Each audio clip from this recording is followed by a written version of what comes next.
Chris than done after Chris, but I'll do my best. All right, I have notes. So, good evening.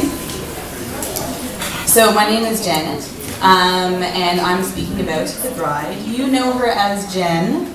I know her as Bob. Yes. There are others in the room who also know her as Bob, and I can clarify why this is. It turns out that Jennifer was a very popular name in the late 70s, early 80s in West Island, Montreal. And there were a lot of Jens on a certain soccer team.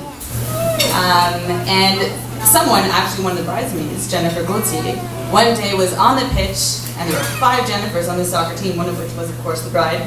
And after hearing, Jen, sub, and looking back every time thinking it was her, she finally said, "That's enough, that's it, you're Bob," to Jen, and that was it, it stuck. And for about, I think, 10 years, she actually introduced herself as Bob to people. So much so that a family, I've been told, started calling her Bob as well. I don't know when the metamorphosis back to Jen really happened exactly. Latin America, it appears. But for 10 good years, she was Bob, and she was Bob to me. It was so much so that her father, Philip, called her house in Aberdeen, where we met. We met in third year university in Aberdeen on exchange, and he called the house, and her flatmate very politely told him that, "I'm sorry, no one named Jennifer lives here," and hung up. Only when he called back asking for Bob was he actually able to speak to his daughter. So as I said, we met in Aberdeen, and we became fairly fast friends. We actually lived directly above one another in residence, so my room was above her room. And being poor students, we could not afford a cell phone, so we developed our own method of communication, which involved me stomping on the floor, or opening my window and yelling, "Bob!" really loudly, to the delight of the neighbors, I'm sure. She would respond by tapping on her ceiling with a broomstick. So I could hear a little tap, tap, tap, I knew she was there. And this became, our flatmates knew this is how we communicated, to the point that if I were in the kitchen or in the bathroom and couldn't hear the tap, tap, tapping, they would yell, "Janet, phone, Bob," and I would know that Bob was downstairs and wanted to talk to me.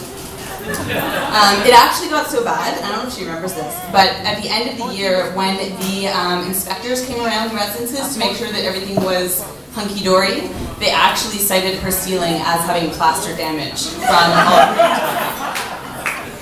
I don't know if there was a fine for that, but it was cited. So, in Aberdeen, we bonded over a few things. One of those things, and we were there with Elene, who's right, she was right over here, and she agreed with this. One of those things was frugality. At the time, we were poor students, as I mentioned. It was, I think, $1, what was it? A pound was $2.50. It was really expensive to live. We were hyper aware of that. It almost got to the point where we were competitively frugal, like who could spend less in a day. And one thing that really got us angry was the fact that the washing machines in the residence cost £2 to operate, which seemed just ridiculous. So we decided to go visit Bob's aunt and uncle in London. And we realized it's the perfect opportunity to bring our dirty clothes with us and wash them all at her aunt and uncle's house without telling them, of course. Now I know this is called freeloading. At the time I thought it was being responsible with my money. So we got to said house in London, we filled their washing machine with 2 weeks worth of dirty laundry, and promptly realized they had no dryer. When we went downstairs to ask, what do we do with all of the dirty laundry? They had said, yes, you can use our washing machine, thinking, you know, a few pairs of socks, a t-shirt or two. They said, well, you're going to have to use the line. So on the line went 15 pairs of socks, 15 pairs of underwear. And I think they kind of figured we were never invited back. I tell this story because they are not here tonight. They weren't able to make it. I don't think I would tell if they were here. It would be too embarrassing.